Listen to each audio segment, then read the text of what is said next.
Eh? Eh? Halo teman-teman, kembali lagi bersama dengan Kadida di kelas Jara Eduon. Kalau dengan Kadida berarti kan harus siap-siap ya, karena kita akan kembali ke masa lalu. Tanpa berlama-lama, mari kita mulai.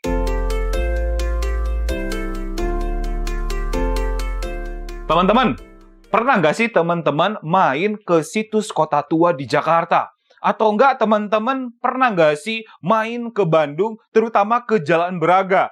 Dan juga teman-teman pernah nggak sih dengar sebuah cerita horor yang berkembang di Semarang mengenai hantu noni Belanda yang berada di gedung Lawang Sewu? Nah, teman-teman, dari pemaparan yang sudah kakak sampaikan tadi, bahwasanya kita akan belajar mengenai hal-hal yang berkaitan dengan penjajahan bangsa Barat di Indonesia. Terutama kita akan mempelajari mengenai dampak dari penjajahan bangsa Barat yang bisa kita rasakan hingga hari ini. Nah, untuk bisa memahami materi mengenai dampak penjajahan bangsa Barat yang bisa kita rasakan hingga hari ini, seperti biasa, kita perlu juga untuk mengecek mengenai peta konsep untuk bisa memahami materi mengenai dampak penjajahan bangsa Barat. Oke, yang pertama teman-teman, di dalam peta konsep untuk bisa memahami dampak penjajahan bangsa Barat, yaitu kita akan melihat mengenai bidang politik dan hukum sebagai bagian yang tidak bisa terlepas juga dari dampak penjajahan bangsa Barat. Terutama di dalam bidang politik dan hukum ini kita akan mulai melihat mengenai sistem birokrasi, juga kita akan melihat mengenai trias politika, hingga penggunaan kitab undang-undang hukum pidana dan juga perdata yang muncul dan bisa kita rasakan hingga hari ini. Itu terkait dengan bidang politik dan hukum. Terus yang kedua adalah teman-teman kita akan membahas juga mengenai bidang ekonomi sebagai bagian yang tidak bisa terlepas juga dari dampak penjajahan bangsa Barat yang sampai saat ini kita masih bisa rasakan. Nanti kita akan bahas lebih dalam ya. Dan terus yang terakhir teman-teman di dalam peta konsep mengenai dampak penjajahan bangsa Barat yang bisa kita rasakan hari ini, yaitu adalah berkaitan dengan bidang sosial, budaya, dan pendidikan. Dan banyak hal yang bisa kita rasakan juga dari ketiga bidang ini yang nantinya akan sangat menjadikan bagian yang tidak bisa terlepas dari perkembangan Indonesia hingga saat ini. Oke teman-teman, setidaknya ada 3 konsep yang akan kita bahas mengenai dampak penjajahan bangsa Barat hingga hari ini. Oke teman-teman, maka dari itu, mari kita mulai. Teman-teman, mari kita akan membahas mengenai konsep yang pertama, yaitu kita akan melihat mengenai bidang politik dan hukum sebagai bagian yang tidak bisa terlepas dari dampak penjajahan bangsa Barat yang bisa kita rasakan hingga kini. Seperti apa sih? Oke, kalau kita lihat mengenai bidang politik dan hukum, kita akan fokuskan dulu ya teman-teman dalam bidang politik. Apa aja sih yang bisa kita lihat dari bidang politik ini? Oke, salah satu hal yang bisa kita rasakan hingga kini mengenai bidang politik dari dampak penjajahan bangsa Barat adalah mengenai terbentuknya struktur birokrasi modern di Indonesia. Teman-teman kalau misalkan melihat mengenai struktur pemerintahan atau struktur birokrasi di Indonesia hari ini merupakan bagian yang tidak bisa terlepas juga dari warisan yang sudah muncul di masa pemerintahan dari Hindia Belanda, di mana struktur birokrasi modern yang nantinya pertama kali diperkenalkan oleh sosok bernama Herman Willem Daendels, yang kita kenal dengan sosok yang pernah ditugaskan oleh Napoleon untuk datang ke Jawa untuk mempertahankan Jawa dari kemungkinan serangan Inggris. Dan teman-teman bisa ingat kembali bahwasannya Daendels ketika melakukan pemerintahan di wilayah Jawa, dia mencoba untuk membagi Jawa menjadi 9 prefektur dan juga 31 kabupaten. Ini adalah sebuah langkah yang tidak pernah dilakukan oleh Gubernur Jenderal sebelum Daendels maupun Gubernur Jenderal di era VOC. Di mana nantinya kalau kita lihat Daendels ini kan banyak melakukan kegiatan-kegiatan atau tindakan-tindakan yang terinspirasi dari revolusi Perancis. Teman-teman ingat bahwa Daendels juga nantinya memperlakukan raja-raja di Jawa sebagai bawahan dari pemerintahan kolonial Belanda. Bahkan mereka nantinya dipekerjakan sebagai bupati milik pemerintahan kolonial Belanda. Dan inilah yang nantinya kita kenal sebagai bagian yang tidak bisa terlepas dari pembentukan struktur pemerintahan modern yang pertama kali. Dan juga kalau kita lihat pasca dari Daendels, maka kan datang yang namanya pemerintahan kolonial Inggris, di mana nantinya Thomas Stamford Raffles membentuk juga Jawa menjadi sekitar ada 16 keresidenan. Dan nantinya berkembang terus hingga akhir tahun 1945 bahwa setidaknya keresidenan di Indonesia ini sudah mencapai sekitar 40-an. keresidenan. Dan kalau kita lihat bahwasannya struktur pemerintahan modern ini selain berkembang dan berkembang pesat juga, kalau kita lihat bahwasannya Belanda mencoba juga untuk meramu bagaimana sih struktur pemerintahan modern yang terbaik yang bisa diterapkan di Indonesia. Dan struktur pemerintahan yang hasil ramuan dari pemerintahan kolonial Belanda nantinya akan tertuang di dalam sebuah aturan bernama Regeringsreglement di tahun 1855.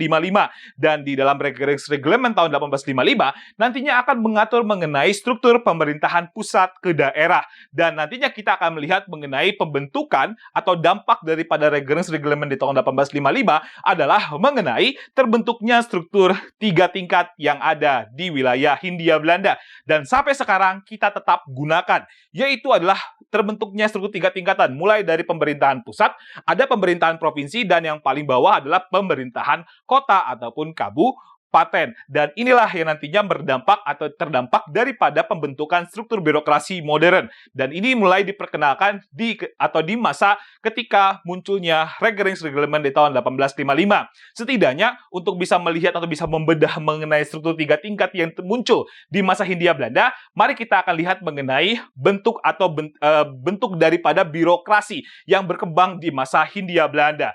Setidaknya kalau kita lihat jabatan pemerintahan pusat nantinya kan akan dipegang oleh jabatannya kita kenal sebagai gubernur jenderal. Teman-teman ingat ya bahwa gubernur jenderal adalah sebuah jabatan yang kalau sekarang itu mungkin setara dengan sebuah atau seorang presiden.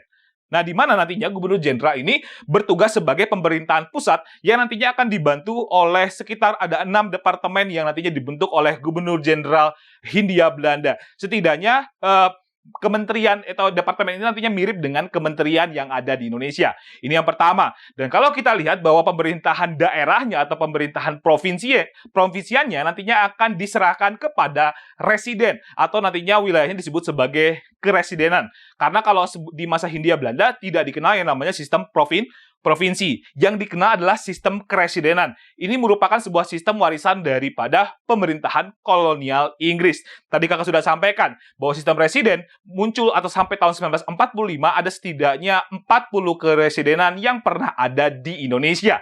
Dan kalau kita lihat bahwa struktur selanjutnya atau struktur yang di bawah residen nantinya dikenal dengan namanya asisten residen.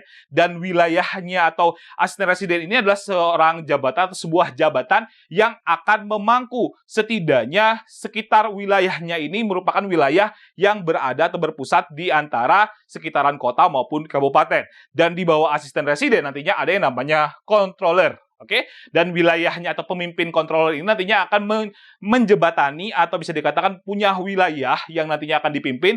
Ini sekitar wilayahnya adalah kewedanaan. Oke, ini adalah berkaitan dengan gubernur jenderal, residen, asisten residen, dan juga controller. Dan kalau kita lihat bahwa residen, asisten residen, dan juga controller ini nantinya akan secara tidak langsung tunduk patuh terhadap setiap kebijakan-kebijakan yang dibuat oleh gubernur jenderal Hindia Belanda. Dan kalau kita lihat bahwa residen, asisten residen, dan controller sudah pasti mereka ini adalah jabatannya itu harus dari orang-orang Belanda. Oke teman-teman, ini mengenai struktur pemerintahan kolonial di wilayah Hindia Belanda. Tapi kalau misalkan Hindia Belanda atau Belanda sendiri ketika menerapkan kebijakan di Indonesia atau kebijakan birokrasi, dia menerapkan sistem yang disebut sebagai indirect rule atau pemerintahan yang secara tidak langsung. Kalau kita lihat bahwasannya selain residen, asisten residen, juga kontrol ini bertugas untuk bisa membawahi masyarakat Eropa yang bertempat tinggal di masing-masing wilayah,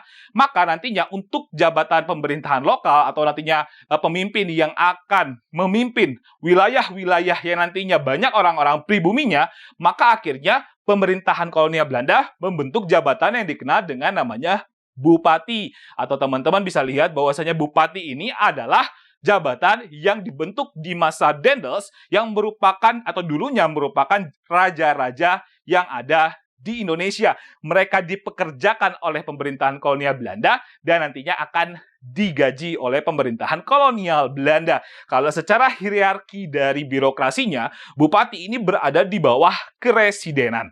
Oke, dan jabatan ini khusus untuk para bangsawan-bangsawan yang ada di Indonesia. Dan di bawah bupati, nantinya kita akan lihat bahwasannya, sebelum bupati atau di bawah bupati, kita lihat bahwasannya secara hierarki bahwa asisten residen dan juga bupati ini setara karena wilayah yang mereka pimpin adalah wilayah yang setara dengan kota maupun kabupaten. Oke teman-teman, ini adalah berkaitan dengan bupati dan juga asisten residen. Nah, kalau kita lihat di bawahnya bupati, yaitu nantinya dikenal dengan sebuah jabatan bernama wedana, di mana nantinya wilayahnya itu adalah disebut sebagai kewedanaan. Kalau kita lihat secara luas wilayah, wedana atau kewedanaan ini berada di tengah-tengah antara kota maupun kecamatan.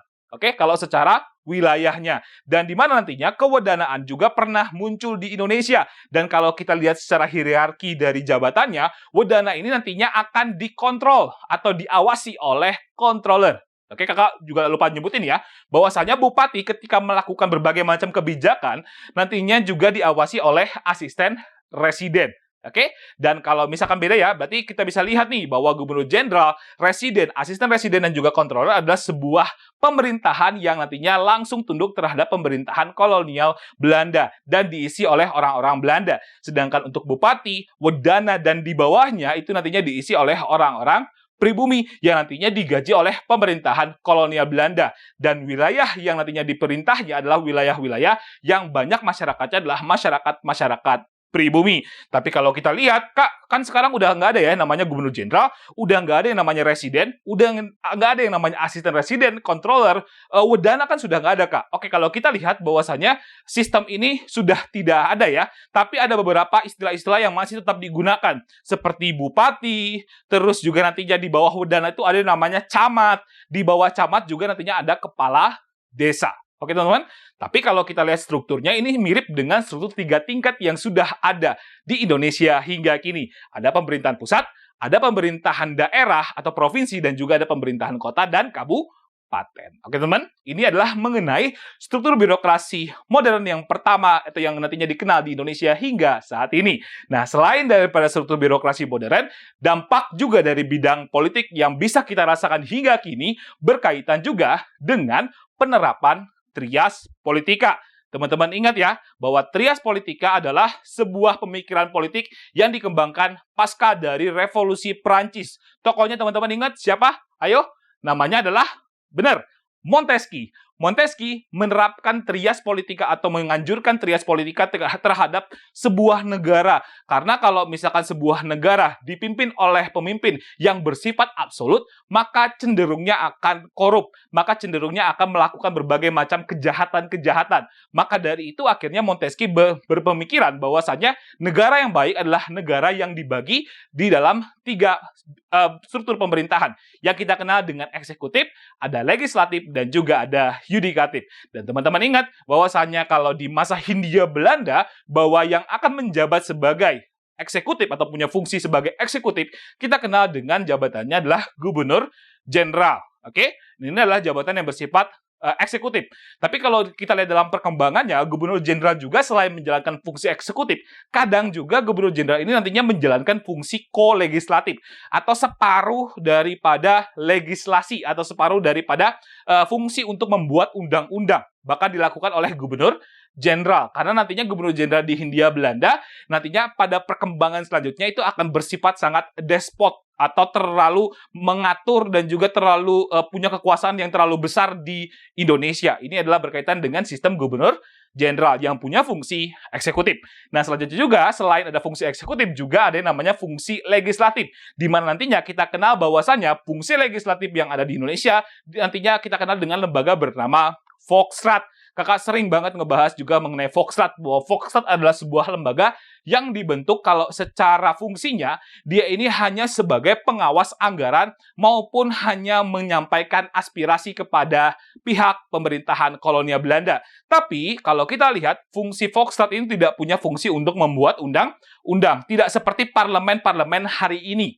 Tapi kalau kita lihat bahwa Foxtrot juga adalah bagian yang tidak bisa terlepas juga dari dampak penjajahan bangsa Belanda di Indonesia. Dia punya fungsi setengah legislatif. Dan selanjutnya lagi, selain Foxtrot, juga ada yang namanya Hogereshof, oke? Hogereshof namanya, atau nantinya kita kenal hari ini sebagai Mahkamah Agung, di mana nantinya Mahkamah Agung atau Hogereshof ini nantinya menjalankan fungsi sebagai yudikatif, oke? Atau sebagai bentuknya adalah pengadilan terhadap setiap tindakan-tindakan yang nantinya dianggap bertentangan dengan nilai-nilai hukum yang sudah diterapkan di masa Hindia Belanda. Tapi kalau sekarang, Kak, kita lihat penerapan Trias Politika, ada nggak sih di Indonesia? Udah pasti ya, kita lihat nih. Kayak misalkan Gubernur Jenderal, jabatannya kita kenal bahwa yang akan menjabat sebagai fungsi eksekutif kalau di Indonesia hari ini adalah Presiden. Sedangkan untuk fungsi legislatifnya kita kenal sebagai DPR dan MPR. Sedangkan untuk fungsi yudikatif sekarang adalah Mahkamah Agung sebagai bagian tidak bisa terlepas dari upaya untuk menerapkan Trias Politika ala Montesquieu di Indonesia. Dan ini tidak bisa terlepas juga dari pengaruh revolusi Perancis yang muncul di Perancis. Udah pasti. Oke teman-teman, ini adalah bidang politik dan hukum. Tapi kita sudah melihat mengenai bidang politiknya. Dan terakhir teman-teman, kita akan berfokus terhadap bidang hukum sebagai bagian yang juga tidak bisa terlepas dari warisan Hindia Belanda di Indonesia. Setidaknya teman-teman, kalau kita lihat salah satu dampak yang besar dari bidang hukum adalah penerapan dari Kitab Undang-Undang Hukum Pidana dan juga Kitab Undang-Undang Hukum Perdata. Dan di sini kita bisa lihat bahwasanya Kitab Undang-Undang Hukum Pidana dan Hukum Perdata ini merupakan warisan dari hukum kolonial atau warisan dari negara Belanda. Karena kalau kita melihat mengenai asas kordonansi, bahwasanya setiap aturan-aturan yang diterapkan di negara jajahan, maka sudah pasti si negara penjajah itu nantinya akan juga menerapkannya ke negara jajahannya. Kakak ulangi lagi ya, di dalam asas kordonansi bahwasannya setiap hukum yang muncul di negara penjajah biasanya juga akan diterapkan di negara yang dijajah. Dan ini juga berlaku di Indonesia atau berlaku di Hindia Belanda. Setidaknya Kitab Undang-Undang Hukum Pidana dan Hukum Perdata ini merupakan kitab undang-undang hukum yang sudah muncul di Belanda. Yang nantinya kalau kita lihat bahwasannya di dalam Kitab Undang-Undang Hukum Pidana nantinya banyak bersumber dari sebuah buku atau sebuah sumber hukum yang muncul di Belanda juga yang namanya adalah Wetboek van Strafrecht voor Nederlands Indie. Oke teman-teman, ini adalah kitab undang-undang hukum pidana yang sampai sekarang kita gunakan tapi dengan berbagai macam revisi ya.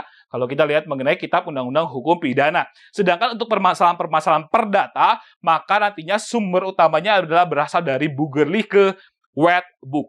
Oke teman-teman, ini adalah berkaitan dengan warisan-warisan kolonial yang sampai sekarang tetap kita gunakan hingga kini.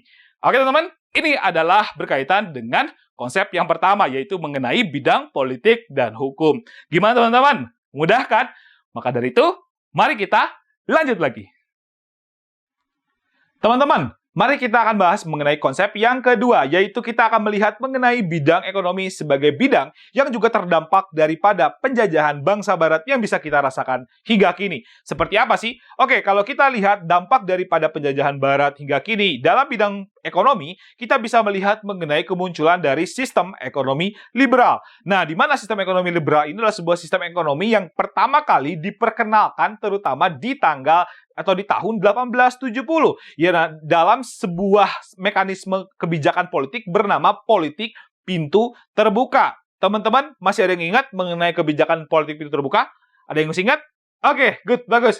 Jadi, kalau yang namanya politik pintu terbuka itu secara definisi berarti adalah sebuah kebijakan untuk membuka seluas-luasnya kesempatan bagi para pengusaha-pengusaha swasta di Indonesia, di Belanda atau di negara-negara barat untuk bisa menanamkan sahamnya atau investasinya ke Indonesia dan menjadikan Indonesia sebagai lahan untuk bisa dijadikan mekanisme investasi tersebut, sehingga akhirnya mulailah berdatangan berbagai macam investor-investor yang berasal dari barat. Yang paling banyak atau mayoritas adalah orang-orang Belanda yang nantinya mencoba untuk bisa mendapatkan peruntungan ekonomi di wilayah jajahan, yaitu di wilayah Hindia Belanda atau Indonesia. Sehingga akhirnya dari sistem ekonomi liberal ini nantinya akan berdampak terhadap beberapa kondisi-kondisi. Seperti halnya, misalkan kita lihat mengenai pembentukan dari sistem sewa tanah, yaitu kita kenal dengan namanya adalah agrarische wet, atau yang nantinya mengatur mengenai penyewaan tanah kepada pihak swasta. Jadi nantinya di dalam sistem sewa tanah mulai nih diperkenalkan yang namanya sistem hak milik, juga diperkenalkan mengenai hak guna usaha, dan nantinya juga akan menjadi salah satu pondasi dasar daripada pembentukan Undang-Undang Pokok Agraria di tahun 1960 yang sampai sekarang bisa kita rasakan. Oke teman-teman, ini berkaitan dengan sistem sewa tanah, sehingga nantinya mulailah dikenal atau mulai diperkenalkan mengenai sistem kepemilikan tanah maupun sistem penyewaan tanah di Indonesia. Ini berkaitan dengan sistem sewa tanah. Terus ada lagi kalau kita lihat mengenai dampak sistem ekonomi liberal di Indonesia, yaitu adalah penggunaan ekonomi uang. Jadi kalau kita lihat sebenarnya bahwasanya ekonomi uang ini sudah mulai diterapkan di masa pemerintahan dari Gubernur Jenderal Thomas Stamford Raffles, terutama ketika koloni Inggris yang nantinya datang ke Indonesia. Tapi kalau kita lihat bahwasanya sistem uang yang diterapkan oleh Raffles ini masih belum efektif. Tapi kalau kita lihat bahwasanya pasca dari tahun 1870, nantinya sistem ekonomi uang ini sudah mulai bisa dikatakan sangat efektif di wilayah Indonesia. Nantinya mencoba juga untuk merubah sistem barter ke sistem mata uang. Mulai diperkenalkan nih mata uang yang berasal dari Hindia atau mata uang yang dicetak oleh Hindia Belanda. Dan nantinya yang bertugas untuk mencetaknya salah satunya adalah bank-bank sentral yang nantinya dibentuk di Hindia Belanda. Dan kalau kita lihat bahwasanya juga akan berdampak terhadap pertumbuhan dari perbankan-perbankan di Indonesia. Salah satunya yang paling terkenal adalah kita kenal sebagai The Javasu Bank, yang pada akhirnya akan menjadi bank sentral dari Indonesia ke depannya. Kita kenal ya sebagai Bank Indonesia. Oke teman-teman, ini berkaitan dengan dampak dua dampak yang bisa kita rasakan, yaitu kita bisa melihat dari sistem sewa tanah dan juga ekonomi uang. Oke teman-teman, nah selanjutnya lagi dampaknya juga selain dari ekonomi uang, bahwasannya kita bisa merasakan bahwa sistem ekonomi liberal di tahun 1870 juga berdampak terhadap pembentukan dari sistem kerja kontrak. Mungkin teman-teman tidak asing ya mendengar sistem kerja kontrak di Indonesia, bahwa kalau misalkan seorang pegawai mau untuk bisa menjadi pegawai tetap, biasanya sebelumnya mereka akan di sistemnya akan diberikan kerja atau bisa dikatakan kontraknya itu nantinya hanya dikasih beberapa tahun saja. Itu kalau misalkan hari ini. Tapi kalau dulu, misalkan kalau kita lihat mengenai sistem kerja kontrak, bahwasannya ada sebuah undang-undang yang dibentuk di masa Hindia Belanda yang dikenal dengan namanya adalah Kuli Ordonantie, yang nantinya mengatur mengenai sistem perburuhan yang ada di Indonesia, dan juga ini juga mengatur mengenai perusahaan-perusahaan atau perburuhan yang nantinya digunakan oleh perusahaan-perusahaan Belanda yang nantinya berdampak atau terdampak daripada sistem ekonomi liberal pasca dari terbukanya politik pintu terbuka di tahun 1870. Oke teman-teman, kalau sekarang masih tetap digunakan, tapi Kuli Ordonantie-nya sudah tidak ada ya, atau sudah tidak ada aturan kayak gitu, tapi sistem kerja kontraknya juga masih tetap digunakan hingga hari ini. Oke, ini berkaitan dengan sistem kerja kontrak. Nah, selanjutnya lagi, selain sistem kerja kontrak, juga nantinya dampak daripada penjajahan bangsa Barat, terutama bangsa Belanda, yang nantinya berhubungan dengan sistem ekonomi liberal adalah berkaitan dengan berdirinya perusahaan-perusahaan swasta di Indonesia. Terutama banyak banget perusahaan-perusahaan Belanda yang berdiri yang nantinya berasal dari berbagai macam sektor, mulai dari sektor perkebunan, sektor pertambangan, sektor perbankan, dan lain-lainnya nantinya tumbuh kembang di Indonesia. Tapi pasca kemerdekaan Indonesia, nantinya terutama di tahun 1957, ada sebuah peristiwa yang nantinya dikenal sebagai upaya untuk menasionalisasi semua perusahaan-perusahaan swastanya Belanda di Indonesia. Maka dari itu nantinya beberapa perusahaan-perusahaan swasta yang dinasionalisasi akan menjadi bagian dari BUMN kita. Oke, atau kita kenal sebagai badan usaha milik negara. Nah, hampir kebanyakan BUMN di Indonesia ini merupakan BUMN yang lahir dari dampak nasionalisasi perusahaan-perusahaan swastanya Belanda. Dan inilah yang nantinya menjadi dampak daripada sistem ekonomi liberal yang bisa kita rasakan hari ini. Bahwa BUMN kita ini banyak juga yang nantinya merupakan hasil dari nasionalisasi di tahun 1957. Oke teman-teman, itulah mengenai bidang ekonomi yang bisa kita rasakan dari dampak penjajahan bangsa Barat. Maka dari itu, kita akan lanjut lagi yuk. Teman-teman, kita akan bahas konsep yang ketiga teman-teman, yaitu kita akan melihat mengenai bidang sosial, budaya, dan pendidikan.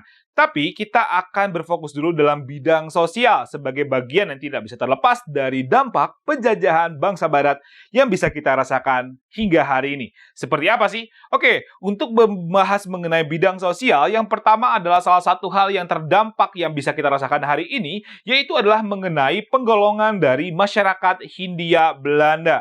Di mana penggolongan masyarakat Hindia Belanda ini dilakukan oleh Belanda sendiri atau pemerintahan kolonial Belanda untuk melakukan pemisahan terhadap setiap golongan masyarakat di wilayah Hindia Belanda. Ini dilakukan oleh Belanda karena Belanda menerapkan kebijakan politik yang bersifat non-akulturatif atau tidak mau untuk bersatu atau bergabung dengan kebudayaan-kebudayaan lokal. Dan kalau kita lihat bahwa penggolongan masyarakat Hindia yang dilakukan oleh pemerintahan kolonial Belanda dilakukan nantinya secara aturannya itu ketat banget. Dan ini nantinya akan berkaitan juga mengenai hak-hak yang akan diterima oleh setiap golongan-golongan masyarakat di Hindia. Jadi orang Eropa nantinya akan mendapatkan hak yang lebih baik nantinya dibanding dengan orang-orang timur asing maupun dengan orang-orang pribumi. Sedangkan nantinya misalkan contohnya orang-orang timur asing nantinya mendapatkan hak yang hanya berkaitan dengan bidang ekonomi. Sedangkan dalam bidang politik orang-orang Tionghoa atau orang-orang etnis China tidak bisa mendapatkan kesempatan di dalam bidang pemerintahan. Sedangkan orang-orang pribumi yang berasal dari masyarakat biasa atau masyarakat atau rakyat jelata ini nantinya mendapatkan hak yang tidak baik banget di era pemerintahan dari kolonial Belanda.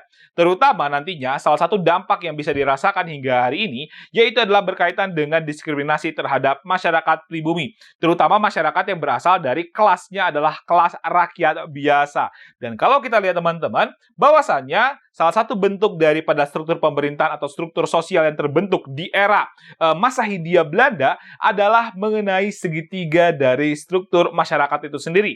Kalau kita lihat bahwa yang paling tinggi adalah sudah pasti dipegang oleh orang-orang Eropa. Sedangkan yang berada di kelas tengahnya adalah orang-orang yang berasal dari timur asing, orang-orang China, orang-orang Arab, dan juga ada orang-orang India. Sedangkan untuk kelas yang paling bawah adalah orang-orang pribumi. Teman-teman mungkin berpikir bahwasanya, Kak, kan kalau sekarang Eropa, timur asing, dan pribumi, struktur ini kan sudah tidak ada ya, kalau secara konsep hari ini. Tapi kalau kita lihat bahwasannya struktur daripada atau penggolongan masyarakat Hindia yang telah dilakukan oleh pemerintahan kolonial Belanda secara tidak langsung ini akan berdampak terhadap psikologi dari masyarakat pribumi hingga hari ini. Teman-teman mungkin bisa merasakan ya bahwasanya kita ini selalu merasa diri kita lebih kecil dibanding dengan orang-orang Eropa ataupun orang-orang timur asing. Jadi ketika kita ketemu dengan orang-orang Eropa ataupun timur asing, kita tuh merasa selalu lebih rendah daripada mereka. Dan perasaan ini atau perasaan secara psikologi ini sebenarnya adalah sebuah perasaan yang dibangun dari perkembangan sejarah terutama mengenai dampak penggolongan dari masyarakat Hindia yang telah diterapkan oleh pemerintahan kolonial Belanda yang secara tidak langsung juga akan berdampak atau diwariskan oleh nenek moyang kita yang nantinya akan sampai hari ini kita bisa rasakan bahwa kita adalah sebagai sebuah bangsa yang inferior. Maka dari itu teman-teman harus hilangkan ya semua bentuk daripada perasaan-perasaan sebagai bangsa yang lebih rendah dibandingkan dengan bangsa lain. Oke teman-teman, ini adalah dampak yang bisa kita rasakan terutama mengenai dampak secara psikologi di dalam penggolongan masyarakat Hindia. Nah teman-teman, selain mengenai penggolongan masyarakat Hindia, bahwasannya salah satu dampak yang bisa dirasakan di dalam bidang sosial yang bisa kita rasakan hari ini juga adalah berkaitan dengan penyebaran agama Kristen. Dan kalau kita lihat bahwasannya ada agama Kristen yang nantinya berkembang itu berarti ada dua jenis ya. Berarti ada alirannya ada Katolik dan juga ada Protestan, di mana nantinya kalau kita lihat bahwa saja agama Katolik atau agama Kristen Katolik ini nantinya akan dibawa atau disebarkan di era daripada pelayarannya orang Portugis, terutama nantinya akan dibawa oleh dua ordo, yaitu adalah ordo Yesuit dan juga ordo Fransiskan. Kalau ordo Yesuit adalah ordo yang nantinya pernah ikut dalam pelayarannya Alfonso de Albuquerque. Oke, yang nantinya sempat datang ke wilayah Maluku, mencoba untuk menyebarkan agama Katolik di wilayah Maluku dan juga daerah Indonesia bagian timur.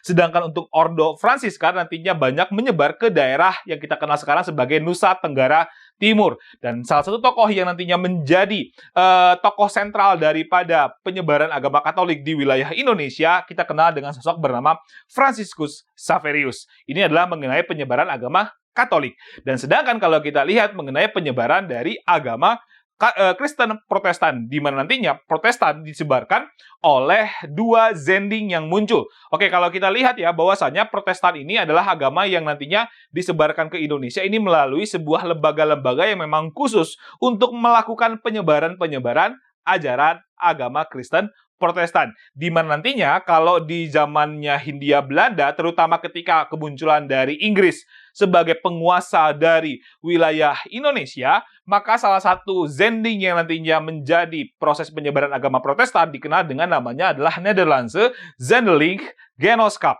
Oke, atau disingkatnya sebagai NZG. Dan biasanya Netherlands Zendeling Genootschap ini banyak beroperasi di wilayah-wilayah Indonesia bagian timur, mulai dari Maluku dan juga beberapa daerah-daerah di wilayah timur. Ini menjadi salah satu konsen dari Netherlands Zendeling Genootschap. Dan sedangkan salah satu juga zending yang muncul di Jerman yang juga menyebarkan agama Kristen Protestan di wilayah Indonesia dikenal dengan namanya adalah Rheinische Mission Gesellschaft atau nantinya disingkat sebagai RMG, di mana nantinya konsentrasi daripada RMG ini berpusat di wilayah Sumatera dan juga Kalimantan Tengah. Terutama nantinya teman-teman bisa lihat bahwa RMG ini juga adalah bagian yang tidak bisa terlepas dari penyebaran agama Kristen di wilayah Batak atau di wilayah Sumatera Utara dan juga di wilayah Kalimantan Tengah. Dan salah satu tokoh yang menjadi yang paling terkenal daripada RMG sendiri, nantinya ada yang terkenal bernama Nommensen.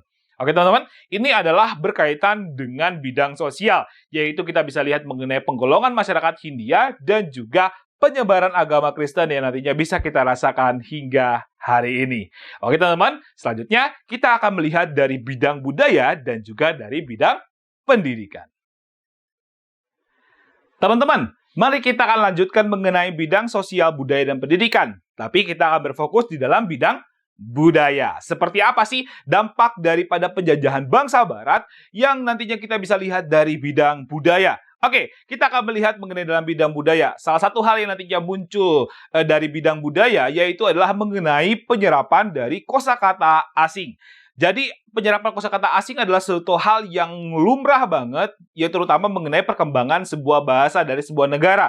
Terutama kalau kita lihat mengenai perkembangan bahasa Indonesia, bahwa kosakata asing ini banyak juga kita serap ya, terutama ketika nantinya kedatangan dari India dengan tulisan Sangsekertanya yang kita serap ke dalam bahasa Indonesia. Terus juga ada bangsa atau bahasa Arab yang nantinya kita serap ketika Islam masuk ke Indonesia, dan bahkan ketika bangsa Barat yang datang yaitu adalah bangsa Portugis dan Belanda yang sempat hadir di Indonesia, kita juga mencoba untuk menyerap kosakatanya. Dan kalau kita bisa tarik kesimpulannya bahwasanya penyerapan kosakata asing ini adalah sebagai bagian atau bisa menjadi rujukan utama untuk bisa melihat mengenai interaksi dari bangsa atau suatu bangsa dengan bangsa lainnya. Dan ini bisa menunjukkan bukti bahwasanya di situ ada yang namanya interaksi. Nah, setidaknya teman-teman untuk melihat mengenai penyerapan kosakata asing, kita akan lihat mengenai beberapa jenis kata-kata yang pernah atau yang bisa dikatakan diserap dari bahasa asing. Yaitu, kita lihat ya, misalkan nih, Indonesia, nantinya kita kenal dengan istilah atau katanya adalah sepatu.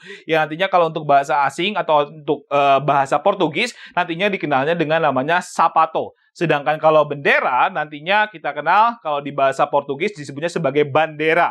Sedangkan untuk handuk, nantinya adalah bahasa Belandanya adalah handuk. Sedangkan untuk kantor, nantinya kita kenal atau nantinya disebutnya kalau di dalam bahasa Belanda disebutnya sebagai kantur. Oke, nah ini adalah menunjukkan bahwasanya terjadi yang namanya penyerapan kosakata asing yang berasal dari Portugis maupun Belanda. Walaupun beberapa juga ada yang nantinya diambil atau penyerapan kosakatanya berasal dari orang-orang atau dari bahasa Inggris. Oke teman-teman, ini berkaitan dengan penyerapan kosakata asing. Nah, selain penyerapan kosakata asing, kita juga bisa melihat dampak daripada penjajahan bangsa Barat dalam bidang budaya, yaitu adalah mengenai perkembangan dari seni musik. Nah, perkembangan dari seni musik yang muncul, terutama kita bisa lihat dari genre musik yang berkembang di Indonesia, yaitu ada sebuah genre musik yang sampai saat ini kurang mendapatkan popularitas ya, karena mulai tergerus oleh berbagai macam musik-musik yang bisa dikatakan sebagai musik modern.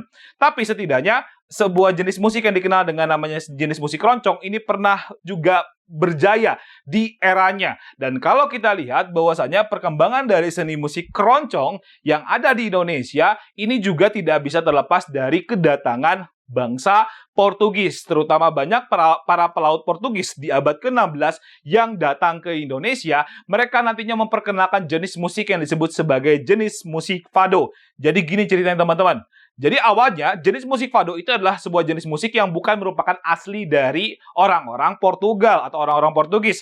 Awalnya jenis musik fado ini berasal dari para budak negro yang berasal dari Cape Verde yang dibawa oleh orang-orang Portugis untuk datang dan dipekerjakan sebagai budak di wilayah Portugis. Dan orang-orang negro tersebut nantinya banyak menyanyikan lagu-lagu yang bersifat aratapan. Nah, yang jadi masalah adalah ketika nantinya si orang-orang negro ini mulai memperkenalkan jenis musik yang mereka bawa dan nantinya lebih dikenal di Portugis sebagai jenis musik fado. Dan nantinya kalau kita lihat jenis musik fado ini juga nantinya banyak mengalami perkembangan atau disebut sebagai akulturasi dengan jenis musik yang berkembang juga di wilayah Arab. Terutama ketika nantinya bangsa Moor, terutama dipimpin oleh Tariq bin Ziyad yang berhasil untuk menaklukkan Selat Gibraltar. Nah, ketika berhasil menaklukkan Selat Gibraltar tersebut, akhirnya jenis musik Arab ini mulai masuk ke dalam jenis musik fado dan bisa dikatakan menginspirasi juga perkembangan not-not daripada musik fado. Dan di dalam perkembangannya juga, musik fado ini nantinya juga akan diiringi oleh tarian bernama tarian Moresco yang juga dibawa oleh bangsa Moor. Tadi ya, Tariq bin Ziyad yang nantinya juga menjadi iring-iringan di dalam jenis musik fado. Dan di dalam jenis musik fado ini atau pengenalan atau nyanyian-nyanyian yang nantinya muncul atau musik yang muncul dari musik fado ini biasanya akan diiringi oleh gitar kecil yang bernama Kavan Quinho dengan bunyinya yaitu adalah bunyinya cerong-cerong-cerong. Makanya kenapa nantinya orang-orang Indonesia lebih mengenal musik fado ini bukan nama asli dari Portugisnya, tapi lebih mengenalnya sebagai musik keroncong karena gitar kecil atau Kavan Quinho-nya berbunyinya cerong-cerong-cerong. Dan itulah yang nantinya menjadikan muncullah yang namanya jenis musik keroncong di Indonesia. Oke teman-teman, ini adalah berkaitan dengan perkembangan seni musik. Nah, selain perkembangan seni musik juga, teman-teman, kita juga bisa melihat mengenai perkembangan daripada bidang budaya yang nantinya terdampak daripada penjajahan bangsa Barat, yaitu kita bisa lihat dari juga perkembangan seni arsitektur. Setidaknya teman-teman, untuk bisa memahami seni arsitektur di Indonesia, kita juga harus melihat dulu bahwasannya seni arsitektur di Indonesia, terutama di masa penjajahan bangsa Belanda, mulai bisa muncul, terutama kita bisa lihat di sekitaran abad ke-19, di mana seni arsitektur Hindia Belanda ini mulai terlihat. Berarti sebelumnya, terutama di era-era VOC, itu tidak pernah ada yang namanya pembangunan arsitektur atau pemikiran mengenai perkembangan seni. Oke, kalau kita lihat ya, jadi seni arsitektur di Hindia Belanda atau di Indonesia ini mulai terlihat di awal abad ke-19.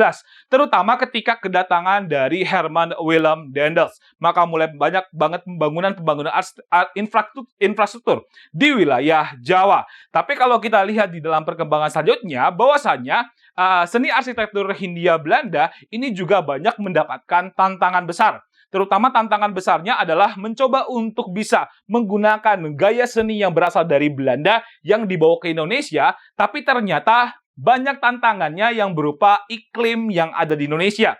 Karena kalau kita lihat ya bahwa iklim tropis di Indonesia ini nantinya banyak berakibat terhadap rusaknya gedung-gedung atau kalau misalkan menggunakan gaya yang diambil langsung dari gayanya milik pemerintahan atau gaya arsitektur dari Belanda, maka kemungkinan besar bahwa bangunan-bangunan yang dibangun itu akan banyak banget mengalami kerusakan. Dan inilah yang menjadi tantangan besar daripada arsitek-arsitek Hindia Belanda untuk bisa membangun sebuah bangunan yang nantinya disesuaikan dengan iklim yang ada di Indonesia. Tapi kalau kita lihat mengenai perkembangan daripada tantangan ini, mulailah muncul nanti di sekitaran abad ke-20-an.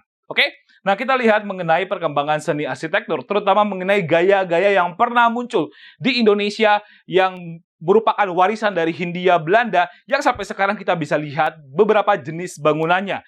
Kalau kita lihat, ada sebuah gaya yang berkembang di Hindia Belanda yang disebut sebagai Indische Empire Style. Dan kalau kita lihat cirinya, yaitu ciri bangunannya adalah bangunannya udah pasti megah banget.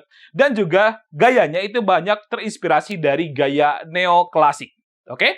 Teman-teman ya. Jadi kalau kita lihat ya, bahwasannya Indie Empire Style ini nantinya mempertontonkan kemegahan dan juga gayanya yang neoklasik yang diambil dari inspirasinya adalah bangunan yang berasal dari Yunani, Romawi, dan juga Mesir. Dan teman-teman bisa lihat di dalam gambar ini ya, bahwasanya inilah sebuah gambar dari gedung Mahkamah Agung dengan pilar-pilarnya yang besar. Dan ini menunjukkan bahwasanya di situ ada gaya yang disebut sebagai gaya Indie Empire Style.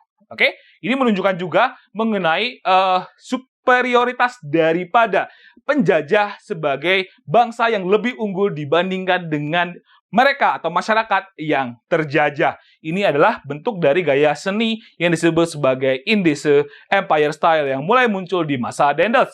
Tapi bangunan ini banyak mengalami, bisa dikatakan banyak kekurangannya. Terutama kekurangan yang paling bisa dirasakan adalah mengenai iklim tropis, karena tidak kuat menghadapi tantangan iklim tropis di Indonesia. Banyaknya curah cahaya yang muncul di wilayah Indonesia ini yang menjadi kendala besar dari gaya bangunan dari Indie Empire Style. Maka dari itu nantinya muncullah sebuah gaya baru yang nantinya disebut sebagai gaya transisi menuju ke modern, yang disebutnya sebagai gaya Hindia baru, di mana bentuk atau wujud daripada bentuk gaya Hindia baru atau cirinya adalah gerbang-gerbangnya, biasanya gerbangnya itu setengah lingkaran. Ini banyak mengambil referensi dari seni arsitektur yang berkembang di Inggris juga. Oke, di mana nantinya kalau kita lihat setengah lingkaran dan juga tepi daripada atapnya itu biasanya melebar. Jadi tepi atapnya melebar itu dimaksudkan untuk bisa menghalangi cahaya matahari. Dan kalau kita lihat dalam bentuk atau contoh daripada jenis gaya Hindia baru, ini ada di dalam gedung yang kita kenal sebagai gedung Lawang Sewu yang ada di Semarang, sebagai bagian daripada perkembangan dari gaya seni arsitektur terutama dalam gaya Hindia baru. Ini berkaitan dengan perkembangan seni arsitektur. Oke teman-teman, itulah berkaitan dengan bidang budaya yang bisa kita lihat dari dampak penjajahan bangsa Barat di Indonesia. Nah, selanjutnya kita akan melihat mengenai dampak penjajahan bangsa Barat dalam bidang pendidikan. Teman-teman, mari kita akan lanjutkan mengenai bidang sosial, budaya, dan pendidikan. Tapi kita akan berfokus di dalam bidang pendidikan sebagai bagian yang juga tidak bisa terlepas dari dampak penjajahan bangsa Barat yang bisa kita rasakan hingga kini. Nah, teman-teman, kalau kita bahas mengenai bidang pendidikan, teman-teman pasti akan mengenal bahwasannya bidang pendidikan hari ini juga merupakan bagian yang tidak bisa terlepas dari pengaruh bangsa Belanda, terutama ketika munculnya berbagai macam upaya-upaya daripada tokoh-tokoh humanis dari Belanda untuk bisa menerapkan pendidikan di Indonesia. Setidaknya, salah satu pengaruh yang paling kuat adalah mengenai terbentuknya jenjang pendidikan di Indonesia.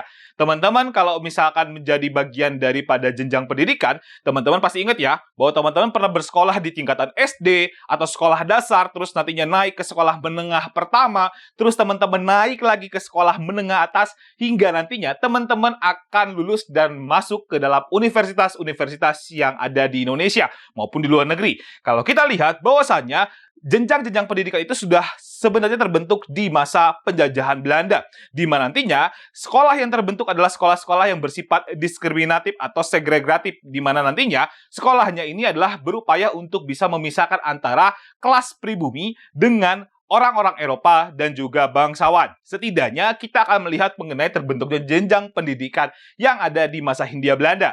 Seperti kalau kita lihat dari sekolahnya khusus untuk orang-orang pribumi, yang nantinya untuk sekolah dasarnya kita kenal dengan namanya adalah Hollandse Inlandse School, atau disingkat sebagai HIS. Ini adalah sebuah sekolah yang khusus untuk orang-orang pribumi. Sedangkan untuk sekolah dasar bagi orang-orang Eropa maupun para bangsawan nantinya lebih dikenal dengan sebutannya adalah ELS atau Europe's Lager School. Oke teman-teman, ini adalah sekolah yang muncul atau sekolah yang nantinya berada di tingkatan dasar. Untuk pribumi ada HIS, untuk Eropa dan bangsawan ada ELS. Oke teman-teman, ini mengenai sekolah dasar. Nah selanjutnya lagi kita akan melihat mengenai sekolah tingkatan menengah, di mana nantinya sekolah tingkatan menengah kita akan kenal dengan sebuah sekolah yang nantinya setara dengan SMP kayak sekarang, yang dikenal dengan namanya adalah MIR, Uitgebreid Lager Onderwijs, atau nantinya kita singkat sebagai MULO. Sedangkan untuk tingkatan sekolah menengah atasnya nantinya dikenal dengan sebutannya adalah Algemene Middelbare School.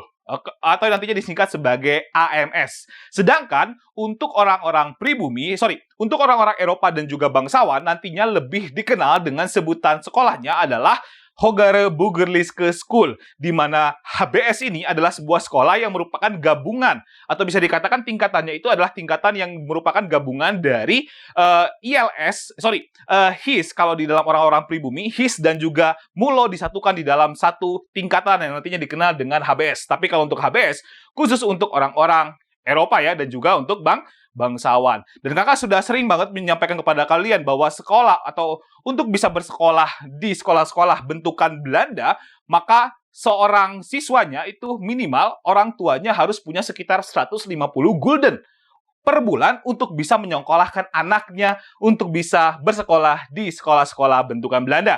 Dan ini kalau kita lihat berkaitan dengan sekolah tingkatan menengah. Oke teman-teman, nah kalau misalkan sudah lulus, baik dari orang-orang pribumi maupun orang-orang Eropa dan juga bangsawan, mereka diperbolehkan untuk melanjutkan kembali sekolahnya. Atau nantinya kalau di Indonesia belum ada yang namanya universitas ya, masih adanya adalah sekolah tinggi, di mana orang-orang pribumi nantinya diberikan kesempatan juga untuk bisa merasakan sekolah tinggi, yang nantinya kita kenal dengan sekolah seperti Stovia, ada Osvia, dan juga THS. Teman-teman ingat ya bahwa Stovia adalah merupakan cikal bakal dari lahirnya sekolah kedokteran yang ada di Jawa yang nantinya kalau sekarang kita kenal sebagai bagian dari Fakultas Kedokteran UI. Sedangkan untuk Osvia ini adalah sebuah sekolah tinggi yang dikhususkan untuk mencetak para abtenar atau disebutnya sebagai pegawai pemerintahnya Belanda, di mana nantinya Osvia kita kenal hari ini sebagai bagian dari sebuah sekolah yang disebut sebagai IPDN atau STPDN. Oke teman-teman, itu untuk Osvia. Sedangkan THS atau kita kenal sebagai Technische Hoge School yang nantinya dibentuk di Bandung, ini juga merupakan bagian daripada pembentukan sekolah tinggi untuk bisa mencetak para calon-calon sarjana teknik yang nantinya kita kenal bahwa hari ini THS adalah bagian dari ITB atau Institut Teknologi Bandung yang bisa kita lihat sampai hari ini. Ini mengenai sekolah-sekolah untuk orang-orang pribumi. Nah, sedangkan untuk orang-orang Eropa maupun bangsawan, biasanya orang-orang Eropa maupun bangsawan itu nantinya selain bisa bersekolah di sekolah-sekolah yang ada di Indonesia untuk tingkatan lanjutannya, juga nantinya orang-orang Eropa dan bangsawan, apalagi para bangsawan, nantinya akan diberikan kesempatan oleh pihak Belanda untuk bisa melanjutkan studinya ke negeri Belanda. Makanya kita kenal bahwa Muhammad Hatta, terus ada lagi Syahrir yang juga pernah bersekolah di Belanda, merasakan atau menikmati universitas-universitas di Belanda untuk bisa melanjutkan studinya ke negeri Belanda. Dan inilah yang nantinya menjadikan kita bisa merasakan bahwasanya terbentuknya jenjang pendidikan yang bisa kita rasakan hari ini merupakan bagian yang tidak bisa terlepas dari penjajahan bangsa Belanda di Indonesia. Oke teman-teman, itulah mengenai bidang sosial, budaya, dan pendidikan yang kita fokuskan di dalam bidang pendidikan. Kalau gitu, mari kita lanjut lagi. Teman-teman, setelah tadi kita sudah membahas mengenai bidang-bidang yang terdampak daripada penjajahan bangsa Barat hingga hari ini, maka selanjutnya mari kita tarik kesimpulannya. Seperti apa sih kesimpulan dari materi mengenai dampak penjajahan bangsa Barat hingga kini?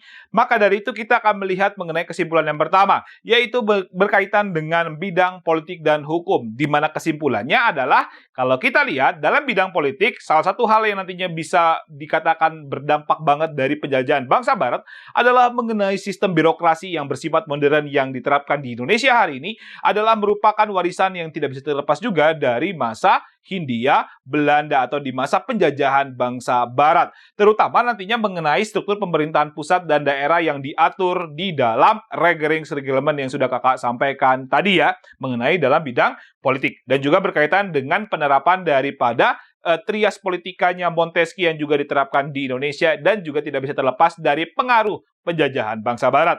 Ini yang berkaitan dengan bidang politik. Sedangkan kalau dalam bidang hukum, tadi kakak sudah sampaikan juga mengenai Kitab Undang-Undang Hukum Pidana dan juga Kitab Undang-Undang Hukum Perdata sebagai bagian daripada warisan kolonial yang tetap digunakan di Indonesia hingga hari ini. Karena nantinya setelah kemerdekaan Indonesia bahwa setiap hukum-hukum yang berlaku sebelum adanya hukum baru di Indonesia, maka hukum daripada kolonial Belanda tetap digunakan di masa hari ini atau sampai sekarang. Oke teman-teman, ini adalah mengenai kesimpulan dari bidang politik dan juga hukum. Selanjutnya lagi teman-teman, kesimpulan yang bisa kita tarik dari bidang ekonomi. Seperti apa sih? Oke, kalau kita lihat bahwasanya salah satu kesimpulan di dalam bidang ekonomi adalah berkaitan dengan penerapan dari ekonomi liberal di tahun 1870. Di mana setelah ekonomi liberal ini muncul, maka akhirnya Indonesia mulai terbuka bagi investasi asing. Dan kalau kita lihat bahwasanya beberapa dampak yang bisa dirasakan hingga hari ini adalah misalkan yang pertama berkaitan dengan munculnya undang-undang agraria atau undang-undang pokok agraria di tahun 1960 yang secara tidak langsung juga mengatur mengenai pokok-pokok agraria yang ada di Indonesia atau berkaitan dengan kasus-kasus pertanahan yang ada di Indonesia. Dan ini juga tidak bisa terlepas dari perkembangan undang-undang agraria yang juga sudah dibentuk di masa Hindia Belanda.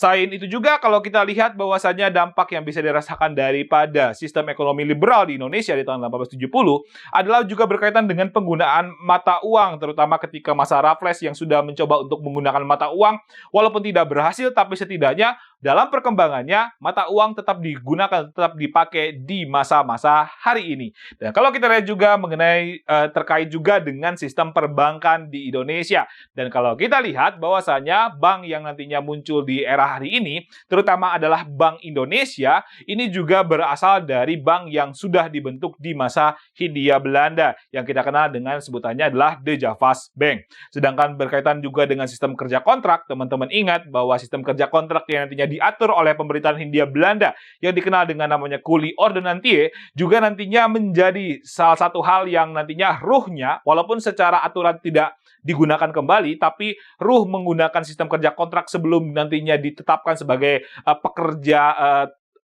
tetap, gitu ya.